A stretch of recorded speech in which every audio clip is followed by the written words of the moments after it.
just looking at the screen, and I have pretty much everyone I was hoping to see on screen, which is a huge relief. This is where the virtual bit of the conference gets going, and obviously doing this for the first time, we have been hoping it will all come together. It's fantastic to see our speaker, one of our speakers in the room, and the rest of you on Zoom.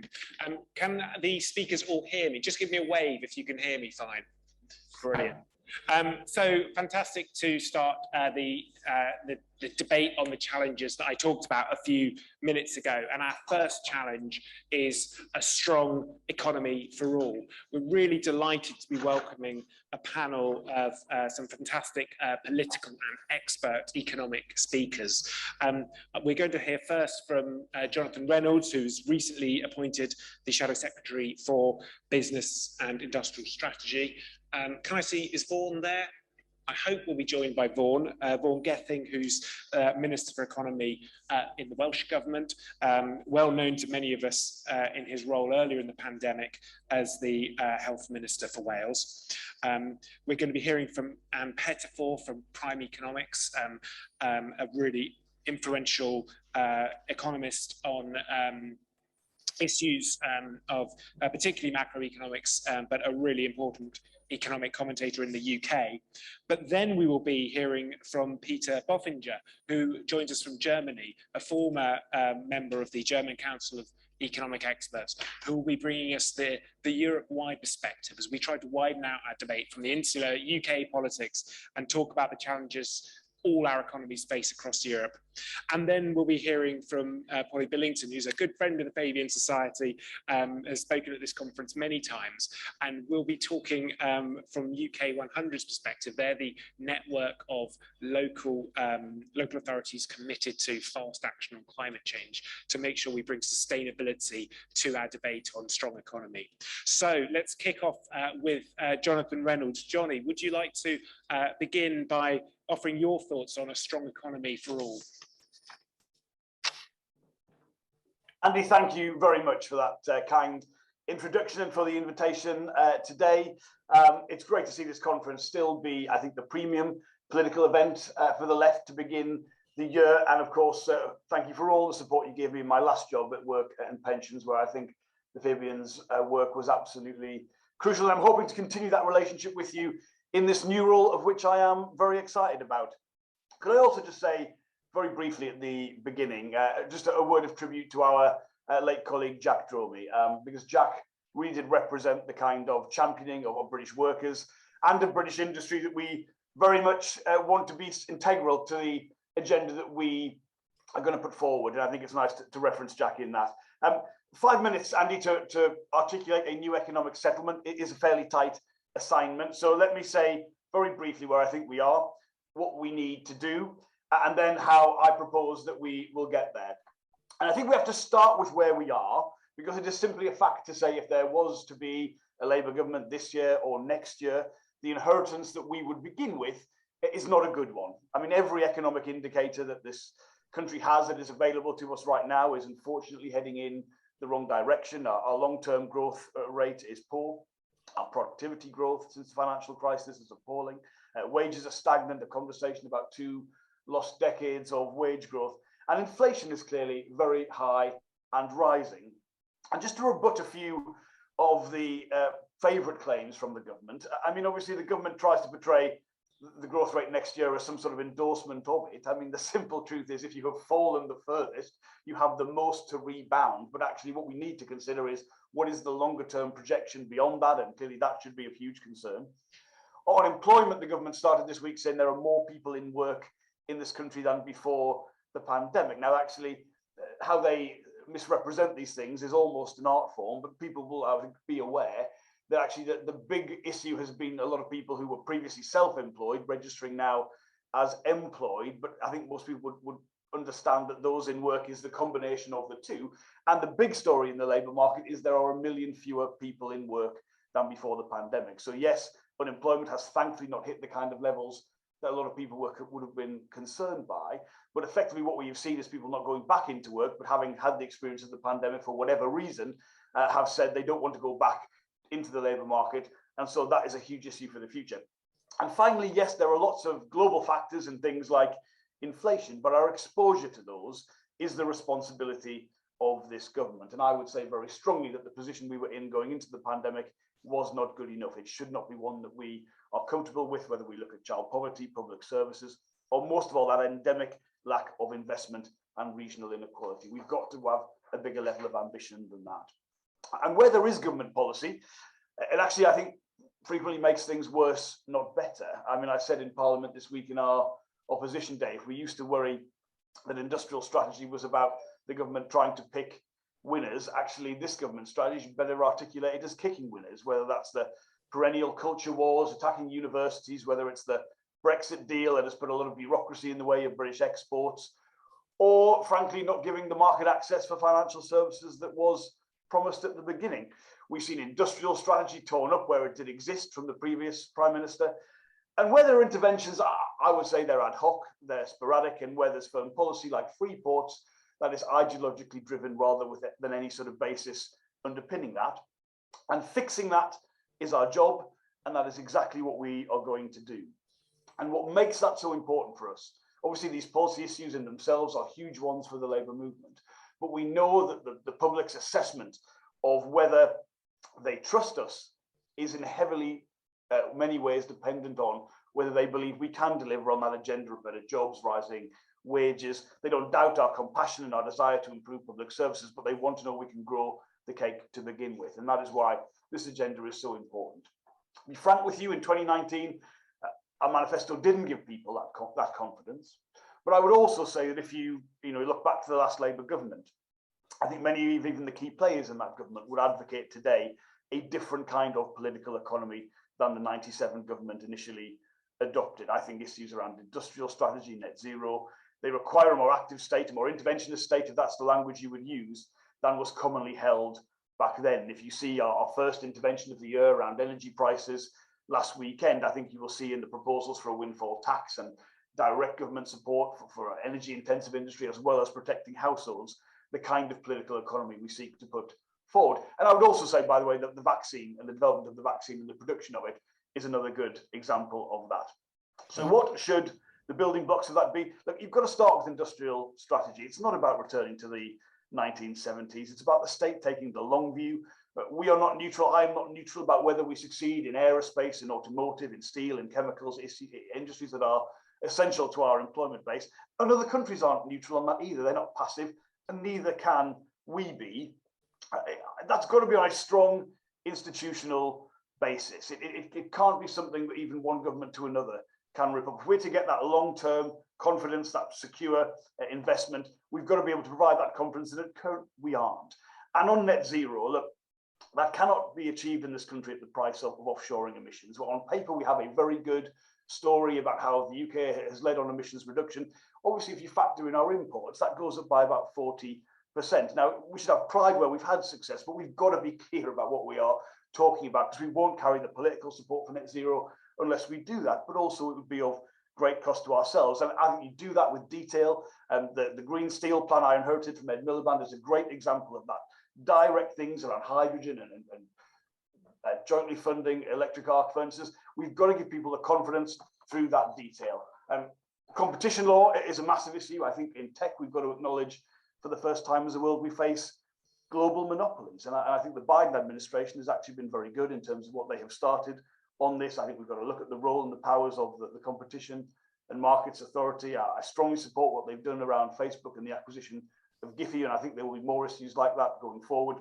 Finally, I will be brief here, Andy, because I'm aware I've already gone over 5 minutes, but look, the big agenda for us is that agenda around corporate governance, R&D, and investment. It's about how as a country we encourage long-term prosperity over short-term returns. That's everything from the takeover regime, directors' duties, how we have more diverse business structures, how we look at stewardship of the economy. I mean, if you go back to 1950, the average length of time someone held a share in a British company was 6 years. Today, that would be under 6 months. So there's been this very significant change in ownership and in structure.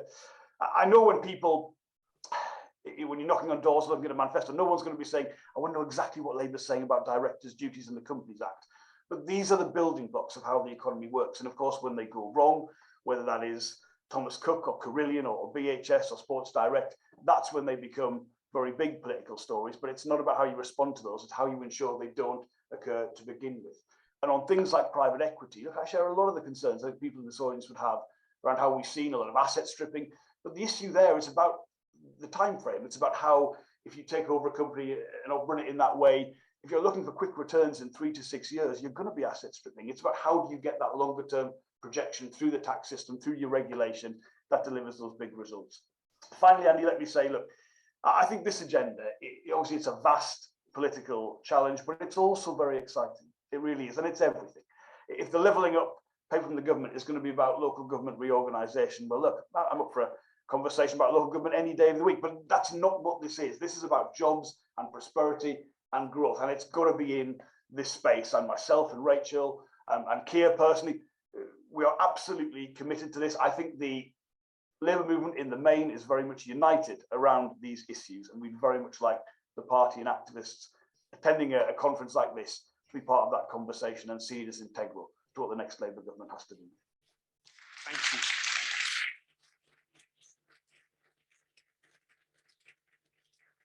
Thank you. Thank you, Johnny. So a load of some meaty content to get into there. So I think Vaughan is trying to join us, but he hasn't yet. So we're going to go to Anne yet. Vaughan's trying to log in, but Anne's going to join us. I mean, the agenda before us is huge, and we've got inflation in the short term. We've got the challenge of productivity and bringing wages up, which has been no progress for over a decade.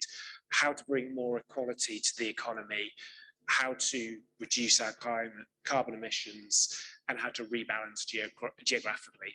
So many challenges facing the UK economy. And where would you start? Sorry, am I unmuted? Beg your pardon. We can hear you now. Yes, sorry. First of all, thank you to you, and thank you to Johnny for that introduction.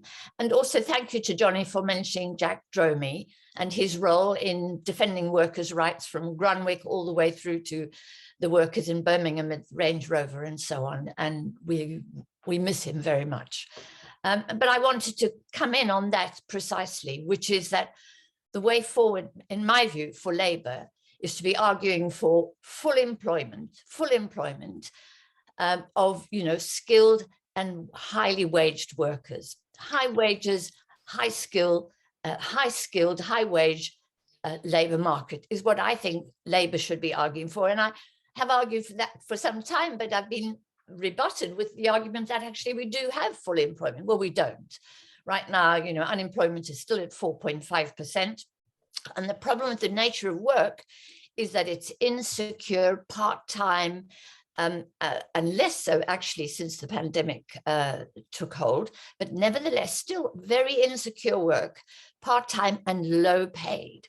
The fact is that Britain's workers have had a 12-year wage freeze, right? And this matters, and it matters not just for the British economy, and I want here to expand the debate to the global economy. It matters because if you have internally high levels of inequality, where the rich are doing really well, thank you very much, the 1%, and the rest are on stagnant, if not falling wages, you get what are called trade wars. And the reason this happens is that when workers, the bulk of the population, are under-consuming, capital is investing and overproducing. 1%, as we know, don't consume as much as the rest of us do. They tend to save. And so what happens is surpluses are built up, and then it becomes a question of where to dump those surpluses. And so what we've seen in the global economy is internal domestic inequality leading to external, if you like, tensions in the form of trade wars. And now this has been substantiated by Matthew Klein and Michael Pettis, and I do recommend their book on the subject. But it's a reason for restoring wage growth, not just here in Britain, but I'm looking at Peter there, in Europe as well. Germany is one of those countries in which wages have been repressed for too long. And that has consequences, and it has consequences at an international level. But it would also be enormously popular. Now, as Johnny has already said, we're facing inflation, which I think is not caused for me, inflation results from using up the full capacity of the economy and going beyond its full capacity. Well, we're not at that stage, with unemployment at 4.5%, with business investment really low in real terms, and public investment being cut. We're now faced for a situation in which wages are going to fall relative to inflation, and consumers are going to be hit by the tax rises, by the determination of the Tory government to shrink the economy at the very moment when actually we should be expanding economic activity, and in particular employment and wages. So I want to see Labour arguing for that far more straightforwardly, arguing that actually not just the British economy, but the world economy is going to benefit if we raise wages, not just here, but in Europe and also in the United States, where wages have been stagnant for too long. That sounds like it's complicated, but it isn't. And the public sector has a big role to play there, because the private sector is not going to do this. The private sector is happy with falling wages, but the macroeconomic impact of low wages is bad for all of us. And so I think that's why it's imperative for Labour to be saying, we're doing this not in the interest of working people, not in the interest of our political base, but we're doing this in the interest, A, of the prosperity of the British economy. After all, people with decent wages will go out and shop and will go out and spend that money, you know, on housing, on food, and on all the sectors who need that consumption. And they will spend it on energy, and they'll spend it on also making their houses more energy efficient to tackle the climate crisis and so on. So that will benefit the economy as a whole. And I want us to take that. And I think I'd like to end on this note. Labour has for too long been too diffident about economic policy, too worried about, are we trusted by the public on economic policy? Well, I have to tell you, Tory policy from, you know, George Osborne through to till today has been catastrophic for the British economy. We've had a prolonged period of austerity, which has made our recovery from the great financial crisis unresolved, has left it unresolved, right? And we've now got a Tory government that don't understand what's happening in the real economy and are proposing to make things far worse with tax increases and with a continued austerity in the middle of an energy crisis. So for those reasons, we really have no reason whatsoever to lack confidence in our policy. And if we have confidence in our economic policies, the public will have confidence in our economic policies. Our own lack of confidence is reflected by the public. And so I would urge Johnny and all the economics team to be far more assertive and proud and confident of a policy which would be far more successful than today's Tory government's policies. And I'll stop at that point. Brilliant, thank you very much, Anne.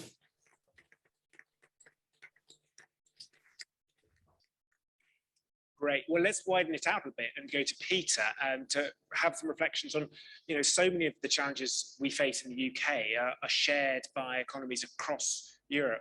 We're obviously very excited that there's a new German Social Democrat-led government with a very different take on reform and the economy compared to the past. And Peter, tell us a bit about Germany, but Europe-wide, where you think the challenges lie. Thank you very much for inviting me to this New Year's conference. In my short intervention, I want to focus on an unexpected, but at the same time, very serious challenge of the pandemic, the strong increase in inflation rates all over the world, and it was already addressed by the speakers before. And as far as Europe is concerned, this development is mainly due to the extreme price increases in natural gas and electricity, but there's also the surge in prices for crude oil that has lifted consumer prices for gasoline and heating oil. And in my view, this explosion of energy prices is a huge challenge for Europe. It is detrimental for the reputation of the European Central Bank, especially in Germany, where people are very much concerned about inflation. Although the shocks on energy markets cannot be related to the ECB's monetary policy, they have nothing to do with it. The explosion of energy prices has serious social consequences, as poor households spend much more of their income relative for energy than wealthy households. So energy poverty has become a rising problem. And finally, the energy explosion threatens the public acceptance of climate policies which operate with carbon taxes and emission trading systems as key instruments for reducing greenhouse gas emissions. So how to deal with this challenge? Some member countries, especially the Czech Republic, Spain, and the Netherlands, have already reduced taxes on energy. I think there's also debate on this in the UK, as far as I can see. But so far, there is no comprehensive European solution for coping with the challenge of exploding energy prices. And in my view, this challenge should be taken as an opportunity to fundamentally reconsider the strategy of reducing carbon emissions, either by pricing them with a trading scheme or with national carbon taxes.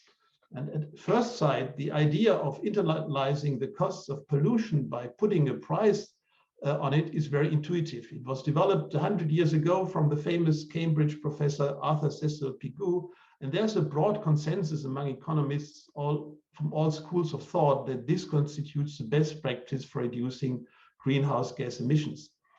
But at a closer look, one can identify a major flaw of this approach. It is based on the assumption that the base prices for natural gas, gasoline, or heating oil are market-determined equilibrium prices. And we all know that this is definitively not the case. Crude oil prices are set by the OPEC cartel in conjunction with Russia. The current price increase in natural gas is heavily influenced by Russia's political agenda, and the huge fluctuations of crude oil prices in the past are an indication of strong speculative forces on these markets.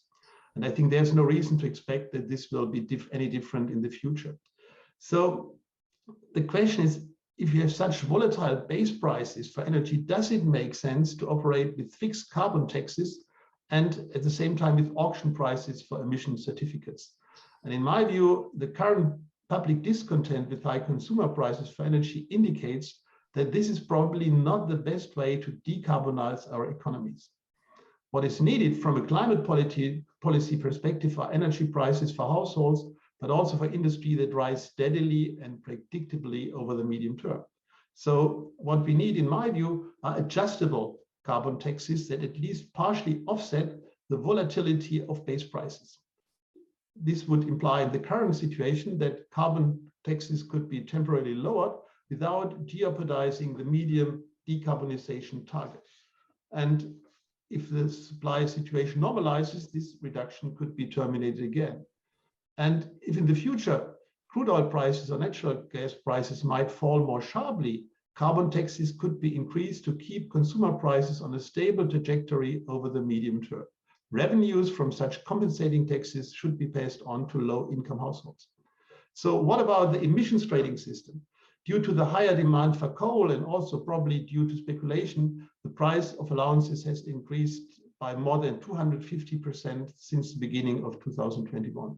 Thus, in a world of volatile base energy prices and major supply shocks, the trading scheme has become completely dysfunctional. Instead of stabilizing consumer prices, it acts as an additional destabilizer. So I think one should fundamentally question the whole approach of trying to determine carbon prices by market forces, by financial markets. In my view, the experience since at least last year shows that it's very questionable to rely on this mechanism. And therefore, what is needed, in my view, is at least an intervention from the side of the EU on these markets to get the emission prices down to, I would say, something like 40 euros per ton. I think in the UK, you already have such a mechanism that helps to stabilize somehow the prices for carbon certificates.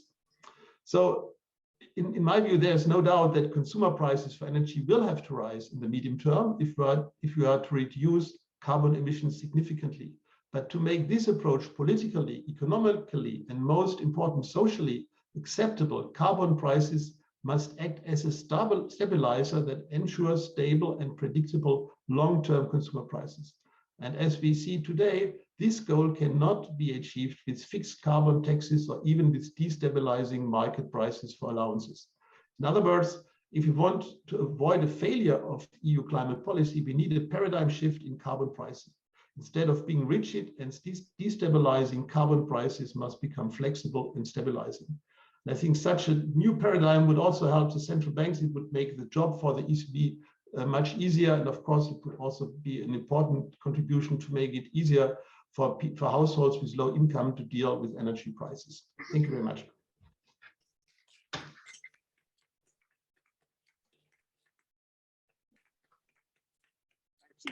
Thank you so much, and you were spot on for something that is a shared challenge for every economy. Just to remind delegates online, if you want to ask questions in a few moments, to ask a question in the chat online, and we'll pick some of them to ask. But let me turn from energy to the broader sustainability and climate change agenda, Polly. There is this huge challenge between cost of living crisis, but the real action that we need to take as a society to get the climate change agenda delivered fast. Absolutely, and I'm delighted to be here on this panel with people who have been thinking about a lot of these challenges for a long time. My name is Polly Billington. As Andrew has explained, I lead a network of UK local government leaders who've made massive commitments to meet net zero well ahead of the national government target of net zero. And the reason why I'm delighted to be on this panel is that we're actually, therefore, Fabians are basically mainstreaming that net zero and that climate action into the conversation about the economy, which is what is essential. For far too long, we thought that climate basically is something that you need to talk to a few people about it at election time who are really very, very bothered about it as a sort of add-on to our economic strategy, and it needs to be embedded. And the reality is that's because there are genuine economic risks to barreling ahead towards the science as we understand it. In fact, my Twitter feed has been full today of people who can't get insurance in California because of the high risks of flood and fire in California. One of the biggest economies in the world is now in a situation where fundamentally people are finding their own livelihoods uninsurable. Now, I'm actually quite used to talking about that to be about the low-lying parts of Yorkshire or parts of Cumbria, and now we're talking about, and previously, 10 years ago, all we were doing was talking about it being Bangladesh. This is now a global economic challenge, but the good news is that there are some upsides, some economic upsides for us to involved in building in proper climate action. Now, our network has done a range of analysis of what those economic benefits are, and just local green jobs, that is in the low carbon economy of renewable energy, retrofit and so forth. The Local Government Association has assessed that there are 800,000 new green jobs potential between now and 2030. Now remember, we're in 2022, so that's 8 years, and that goes up to 1.38 million jobs by 2050. So when people say this is not a jobs opportunity or not an economic growth opportunity, they are missing the point. It also saves money. The Labour Party does actually need to build back some economic credibility, even if the analysis in this room is that the national government has been economically incompetent. It has spent an enormous amount of money in the face of a crisis, counter to its own ideological instincts. This is actually an opportunity to explain what needs to be done in the moment of a crisis and head that kind of crisis off by making sure your economy is resilient before those crises hit. And that means, yes, of course, we should have started yesterday. Actually, I'd have preferred it if we started 20 years ago. We have done a lot in those 20 years, but much more needs to be done much faster. But when you talk about economic credibility, you spend £1 on climate mitigation and supporting those communities that I'm talking about being at risk, you save £9. Now, if you want to talk about economic credibility, that is a straightforward way of doing it. But do not assume that just because you can create jobs and you can save money, that necessarily that this gets the kind of social and political outcomes that the Labour Party might want overall. Somebody has calculated that if businesses in the UK got to net zero by 2030 rather than by 2050, they would save £1.1 trillion. Now, that's the kind of thing that makes businesses sit up and listen. But that might be fast, so therefore that's good for the science because that's barreling towards us whether we like it or not. Is it fair? Is it fair to consumers and is it fair to producers? So navigating that pathway requires an application of your values. in order to be able to achieve what you want to achieve. And when you agree that net zero needs to be achieved, then look at who will be exposed to the realities of that net zero transition. Analysis has indicated that more than 6 million jobs, 20% of the workforce, will be impacted by a shift to a net zero economy. 3 million of those people, those jobs, will be in high demand. Good, possibly wage growth like Anne was talking about, those high skilled jobs that every politician, regardless of party, loves to talk about. But 3 million of those could well be exposed and require upskilling. Now, let me just point out that the Green Jobs Task Force that the government convened didn't have anybody from local government on it. And let me also point out that the FE, the Further Education White Paper that was recently published, had nothing about green skills in it. Now, if we're talking about disjunctures between where there needs to be connections across policy and across politics in order for us to achieve it, those are two pretty good examples. And I want to make sure that I can get across to you guys in this room that when we're talking about an economic strategy, absolutely this needs to be about reskilling and upskilling our workforce to be able to meet those challenges. But it also needs to be about a just transition for consumers. We are predominantly a service economy at the moment. That doesn't need to be always the case. And in fact, with decentralized energy generation, you're going to have more manufacturing and more energy generated nearer to where it is used. But do not underestimate the need for a consumer offer that gives them a pathway to what their lives are going to be like in the future. And I would end on this point in particular.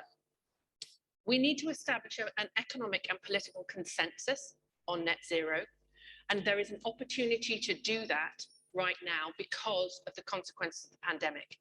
It may not feel like it's the kind of thing you want to do when you can see 10 points ahead in the polls and a governing party that is in disarray. But we have had significant moves in the shape on net zero with this government. So the fact that we have got agreement across political parties on this being a target is an opportunity to be able to start shaping what that economic consensus should be. The free market will not deliver.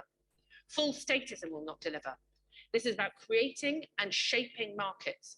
This should actually be a way of building on the kind of economic consensus that we've established in the past, but understanding that previously, the last 2 centuries, our economic prosperity, predominantly in the West, has been dependent on fossil fuels.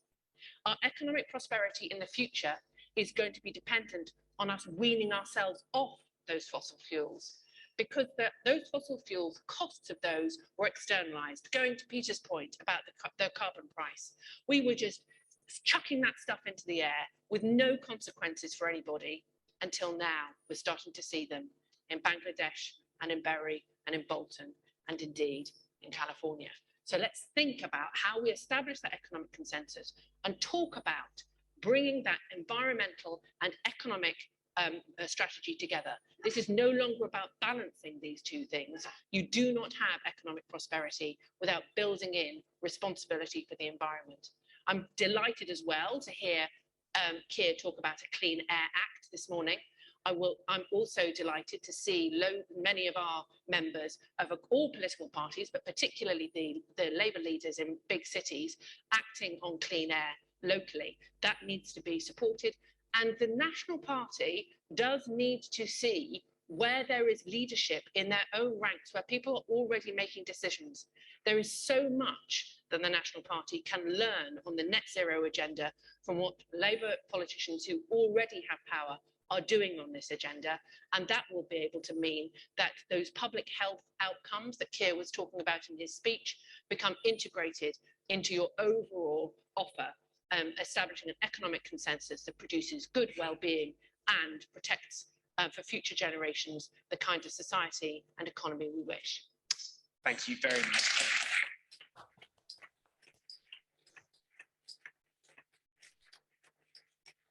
Great. And unless my colleagues wave at me, I think Vaughan hasn't been able to log on.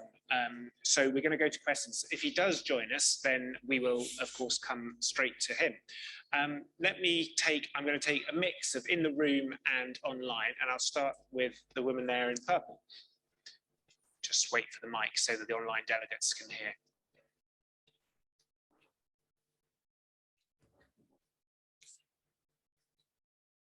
So I'd like to start my question by thanking Johnny Reynolds for being the only person so far today to notice that not all working people are employed.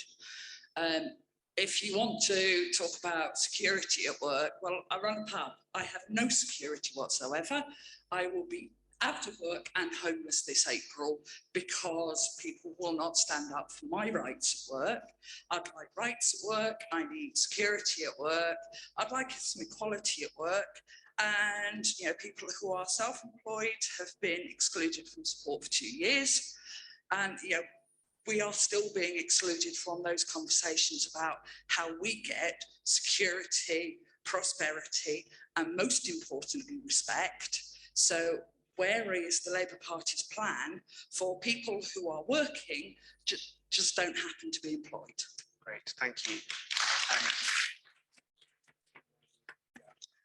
So the man in the second row in brown.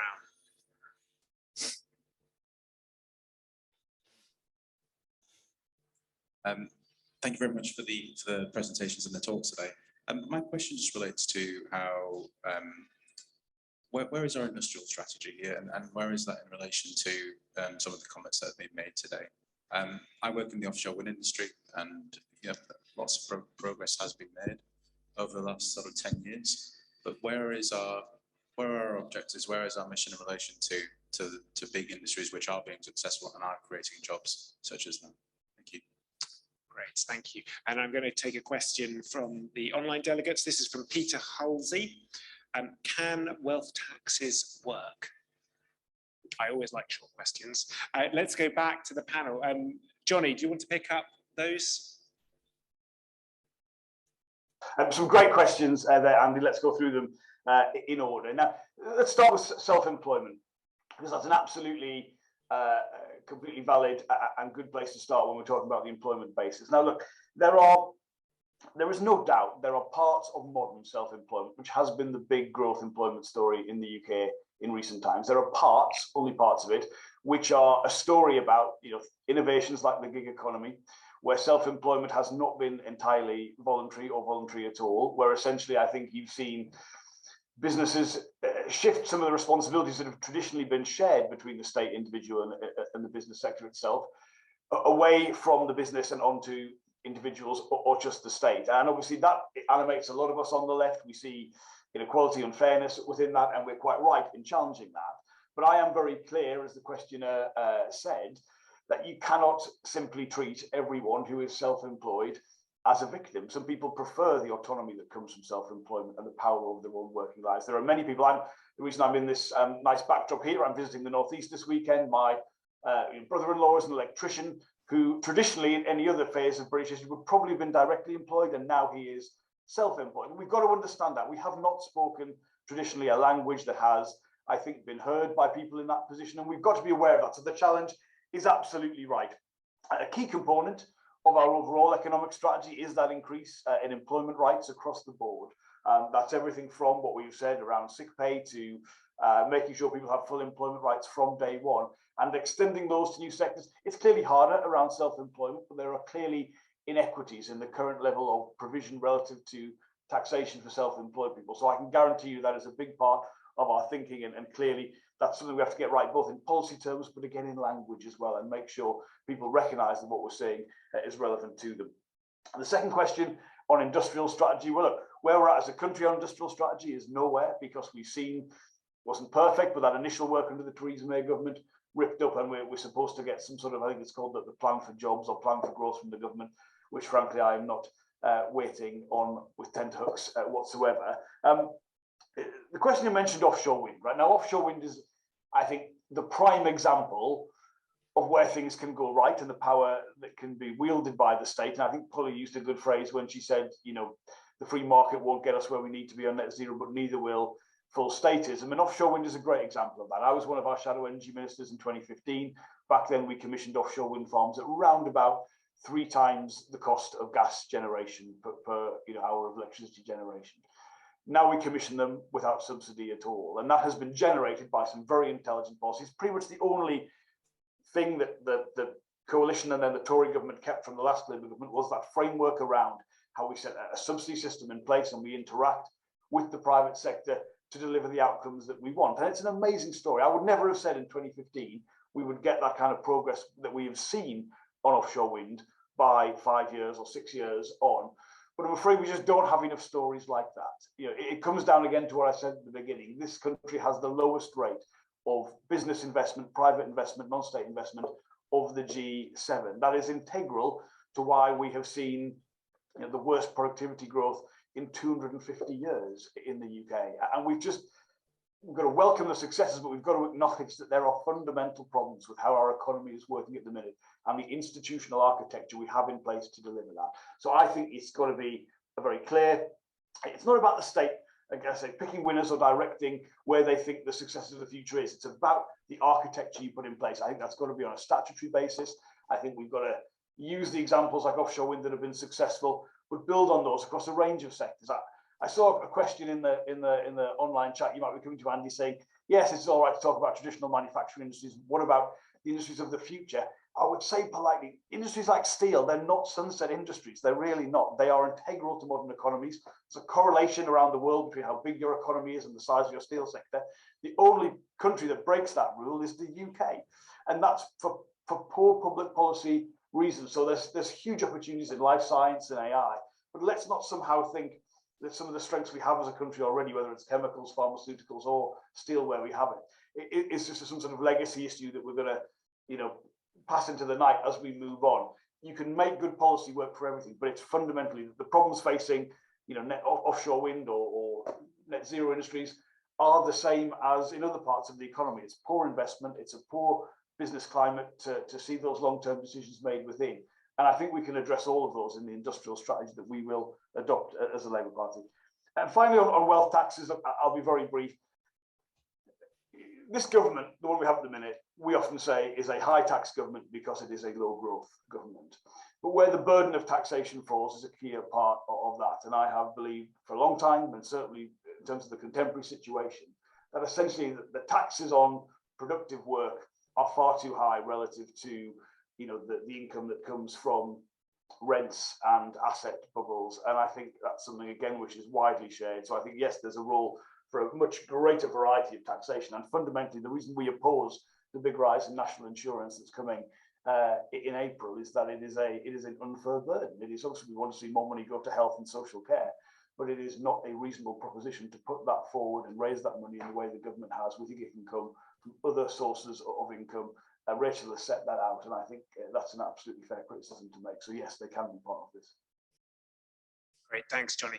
Could I ask the other speakers just to address one of the questions and very briefly, just 30 seconds. Polly, do you want to pick one? Yeah, I'll pick the industrial strategy. Offshore wind, as Johnny said, didn't happen by magic. You'd have thought that by some of the ways that some politicians talk about it. And it's interesting that Johnny mentioned 2015, that he didn't think this would be possible by 2015.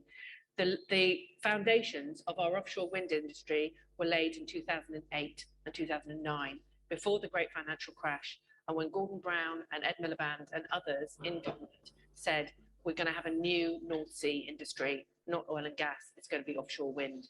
Now that requires patience. And we stood at the top of, I was a special advisor back then, and we stood at the top of the Millbank Tower with this big launch. And I knew loads of other people in government were going, yeah, okay, loads of hot air over there. But sometimes you really have to hang tough. And like I say, this was an establishment of a political consensus across all political parties, because it might have started in 2008-9, but it continued through the coalition government of 2010 to 15, changed the framework and the regime after 2015, and saw prices tumbling over that time. I would also point out that Ajay is great, is very lucky that he has a job in the offshore wind industry in this country, putting that stuff in. It's going to be even better when we're building that stuff ourselves. Because when I went to Leith back in 2008 and 9, the big offshore wind blades that were being brought in were being assembled to go out to the North Sea, made in Korea. Now we're going to have to decarbonise our steel industry and upgrade significantly our manufacturing of that kind of kit in order to be able to get there. Can I just make a point about the self-employed thing? Because quite often when I talk about this, it sounds like all I want is like massive, great big factories. There is so much in the green economy that is going to be about entrepreneurs and small businesses and the self-employed. And can I also say, if we think that decarbonising the economy, bearing in mind the nature of our economy, is just about the big corporates, we are missing the point. So many small companies and businesses will need to change the way that they procure services themselves and how they offer those services and those goods themselves, which is going to require a lot of support. And that is something that really the Labour Party should be thinking about if the Labour Party wants to be in government. Brilliant, Polly. Thank you. Peter. A very short answer to the very short question of the wealth taxes.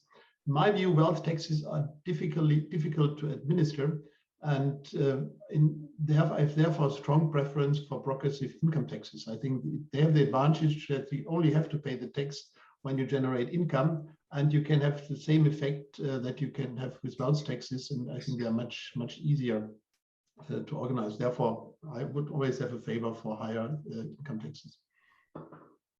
And Polly and Anne on wealth taxes. Thank you. I have a problem with wealth taxes. The point is, I think, as Johnny pointed out, is that we have income taxes because we can track income. But really, the wealthy don't have incomes. They don't have monthly or weekly incomes. They make their earnings from renting assets, whether that's property or works of art or software, or, you know, that's where the money is made. And the problem with trying to tax that is that capital is mobile.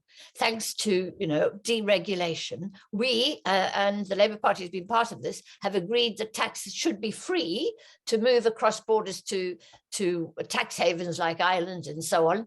And that's, you know, like a sort of human right. Well, we've got to change that if we really want to tax the wealthy. I'll just stop at that.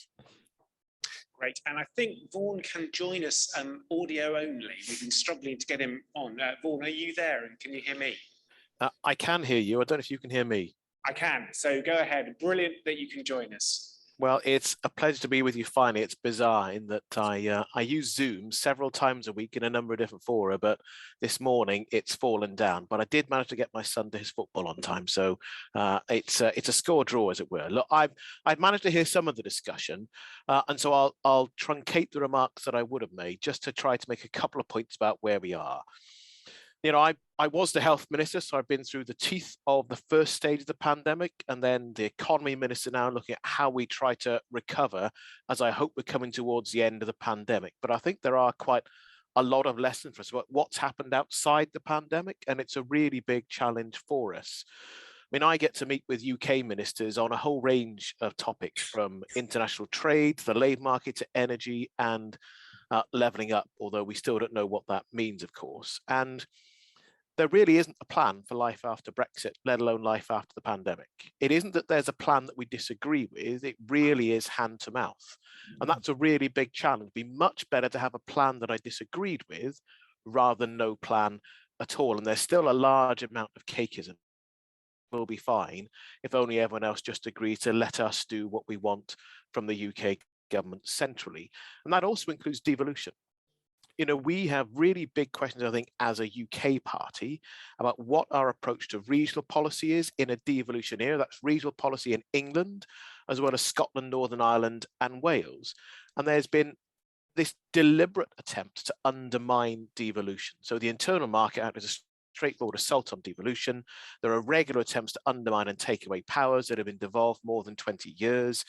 And actually, if you're sitting in a strategic authority in London, Liverpool, Greater Manchester, or anywhere else, you know, you shouldn't be sanguine about what's happening there as well. And the danger is that we try to have a UK Labour approach that is everything will be fine if we have a broadly central approach just with a Labour minister instead of a Tory one. And I don't think that's going to wash. And if you think about where we are, it isn't just that we're treated with contempt. You saw Jacob Rees-Mogg talk about Tories in Wales and Scotland, couldn't even name them. And if he knew their name, then he was prepared to embarrass them and say they're lightweights and don't really count. But the policy levers that we have could and should work better. And if you think about levelling up and skills as an example, every economic sector that I have met, both in my previous life and this one, has talked about the importance of skills, investing in people. That's a really big challenge for us here in Wales as well. We have deliberately used the money we used to get from European funds to go into the skills agenda. We've got a really significant apprenticeship program. We've got big commitments on a young person's guarantee, more all-age apprenticeships as well, greater investment in skills, and a third of the money we used to put into apprentices came from Europe. Now that money is gone. You know, it's gone from Europe, it's been centralized, and it's not come back to us. So we then got a really big hole in what everyone of every major party agrees is an important lever where we need to be doing more, not less. And it isn't as if the skills agenda has been replaced by a complementary UK programme. The money's being frittered away. There's a clear breach of the manifesto pledge that the money would be replaced with at least as much, if not more, in a less bureaucratic system. Well, A, the money has been reduced, so the straightforward breach of a manifesto pledge, that has a real difference to the future of the economy. But also this point about bureaucracy, it comes back to the point about not having a plan. There isn't a plan. What we have seen is proper pork barrel stuff. You look at Wales and where the money's gone, Tory constituencies have done absurdly well out of the first phases of the pilot phases of what's supposed to be levelling up. You know, we haven't quite got an example of, you know, a peer who's had a private road repaired from levelling up funds on his estate, but it's pretty depressing. Where we need to be is not to point out what the Tories are doing, but it's got to be at what would we do and what would we do differently. And having a UK framework for replacement EU funds, but then clarity on where people get to make choices outside of the UK, because the bureaucracy point is real. If you have a single UK department trying to run all of these programs directly, they've got a huge capacity and they're not tooled up to do it. And what's actually happening is we're seeing the money frittered away in very small projects, not strategic investments. And it isn't just about, I want to have the powers here in Wales because I've been here for 20 years. We've already been looking at devolution here in Wales, not just to Cardiff Bay, but actually we've got devolution with regional partners as well. We've got local authorities organised in regional groups with partners in those authorities, regional skills partnerships that look at what employers in those areas need. And we had a framework, we designed it all together, and we've got the ability to do that. And I think we're going to need something similar in England about how we use regional policy with real powers that exist outside of Westminster and Whitehall, because just replacing Labour ministers for Tory ones with the current approach, I don't think will work. And obviously we actually need to have some metrics about how that's going to be done, about how we deliver that increased support, how those choices are made. You know, I didn't shed any tears for Robert Jenkin when he left, but he didn't have any kind of plan apart from he wanted to give the money to friends.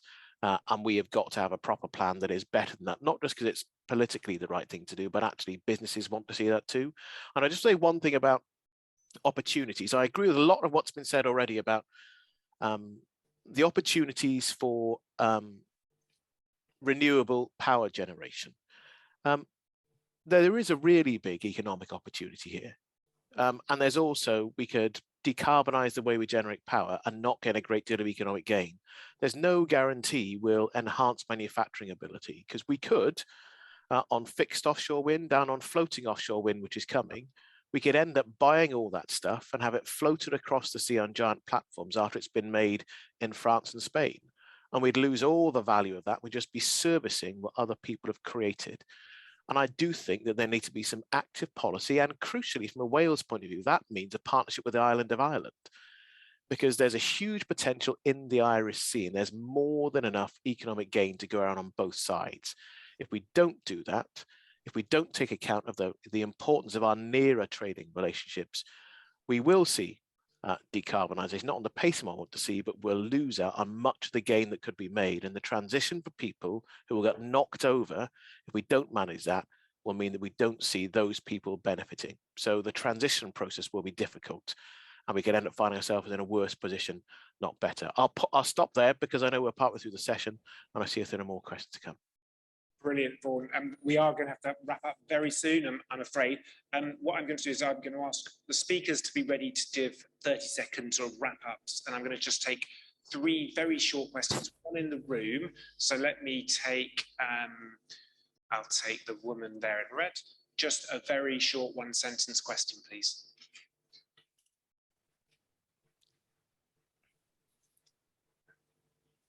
Thank you. I'm a councillor in County Durham, and I'd like to know how our industrial strategies, the Labour Party, will restore not just jobs and opportunities, but also pride and a sense of purpose to communities like County Durham.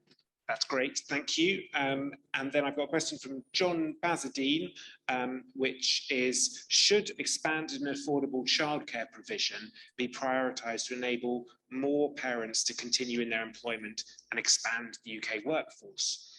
And then I've also got a question from Alex Collis, who is Deputy Leader of Cambridge Council, and he says, what place does or should community wealth building have in Labour's economic policy? So I'm afraid those are all the time we've got for questions. Let me go back for final remarks from the panellists. Peter, could I start with you? Thank you very much. So maybe I say a word about the new government in Germany, because it's something people might be interested. And I think Germany shows that there is a potential for Social Democrats to get back to power and also to modernize, to shape their economies. And I think nobody would have believed 1 year ago that we have a Social Democrat as a chancellor in Germany. And what I find very promising so far is that Chancellor Scholz has been able to unite parties like the Greens and the Liberals and to get a coherent framework and strategy in a very short period of time. And so I think this is a sign of hope that change is possible, that there are new perspectives. And of course, we do not know how it will end up, but we have a new spirit in economic policy in Germany, and hopefully this will also benefit Europe and also the UK. Thank you. Thank you. Anne, to you, please. I want to just say quickly that I quite agree with the person who's anonymous, actually, who argued against increased consumerism in a green economy, and she's absolutely right about that. But what I'd like to stress, as Polly stressed, was that actually there is so much work to do to develop a green economy in the energy sector, in the land use sector, in the transport sector. But the sector I want to emphasize, and this comes back to community wealth building, is the care sector. We're going to have to invest and expand the care sector. And that means, you know, the care of children, that means education, that means the arts. These are non-emitting, carbon emitting, if you like, activities. And this has got to be a much bigger part of the economy and a much more rewarding part of the economy, as Keir tried to stress in his presentation this morning. So we want increased and more skilled care, better paid for care. You know, I mean, when I think about people caring for the elderly who with Alzheimer's and dementia, that must take such enormous skill, but that skill is not recognized, it's not upgraded, it's not invested in, and it's certainly not valued in terms of payment, and that has to change. So a green economy is going to have a much bigger care sector, and it'll be terribly important to our mental health as well as our physical well-being. Thank you. Thank you, Anne. Vaughan, very quick 20-30 seconds. Just following, I think that it's not just, you know, the value we place on sectors like care is part of what we'll need to do for a whole range of reasons. We've got a giant demographic challenge, of course, as well. That isn't just about how we deal with the health and care sector in terms of service provision, but actually we're going to need to do more in this space. So we are going to pay in Wales, we are going to pay our care workers more. And frankly, these aren't people who squirrel their wealth away in the Bahamas. These are people who spend increased wages in their local economies. So we're quite committed to community wealth building, to see how local procurement works, what that means for local firms, and doing it on a basis that is predictable as well. So I think there could be real optimism, and I think I'm looking forward to working with UK Labour colleagues and what we're committed to doing in Wales. And I really do want the opportunity to work with UK Labour ministers, because I am convinced that we could do a great deal more to have genuine social justice and a fairer, greener, more prosperous Wales as part of a more fairer, greener and prosperous UK, which is why we need to win elections. Thank you. Holly. I'm delighted to hear from County Durham. You've done some really good work on the agenda that I'm talking about. But I think what's particularly important, if we've got some really key messages on what our industrial and economic strategy needs to be about. It needs to decentralise in order to be able to decarbonise. Vaughan is absolutely right about the decisions cannot be made in Whitehall effectively in order to be able to transform our economy in the way that's required. It needs to unleash the entrepreneurialism of the self-employed that we've been talking about by providing them with the security they need in order to be able to get on and use their initiatives. I think it's all very well talking about opportunity, but unless you are clear about being confident that you are not going to run out of money, then you won't you won't be able to thrive in the way that's required. So I would add to what Anne has said about the childcare provision, to expand it to care, because the externalized costs of an aging population are invisible. Why? Because broadly speaking, they are the burden of middle-aged women, and you're wasting an enormous amount of resource by simply leaving them exhausted and unrecognised in terms of what they are contributing, as well as the people who are of child-rearing age. Place, community wealth building in terms of place. I go back to the point about Durham.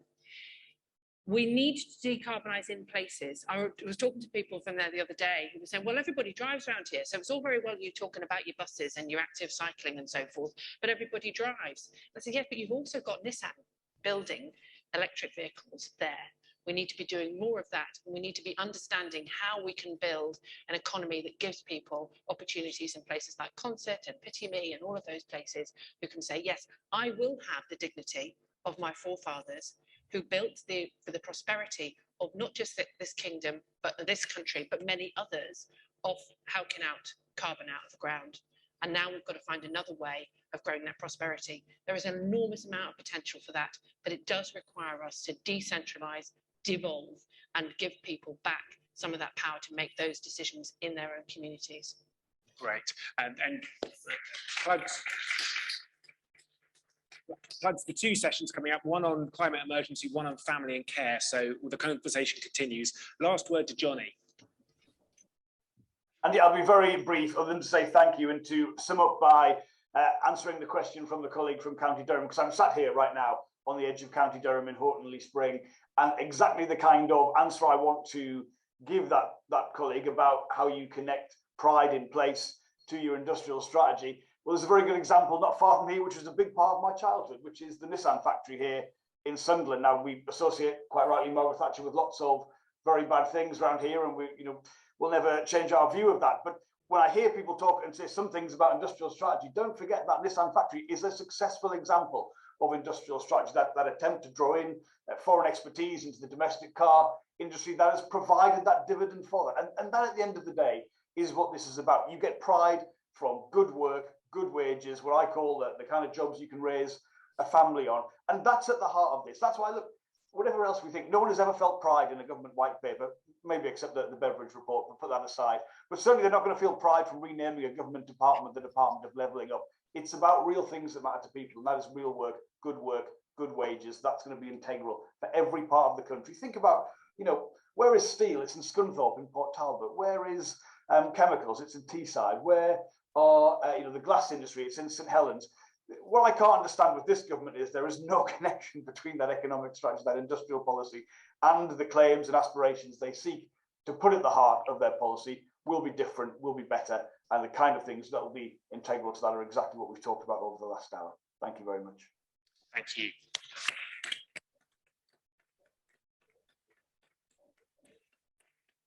Thanks so much to all our speakers and to all of you for your participation. It's breakout time now, so work out which room you want to go to for 4 brilliant parallel sessions. Thank you. Worked.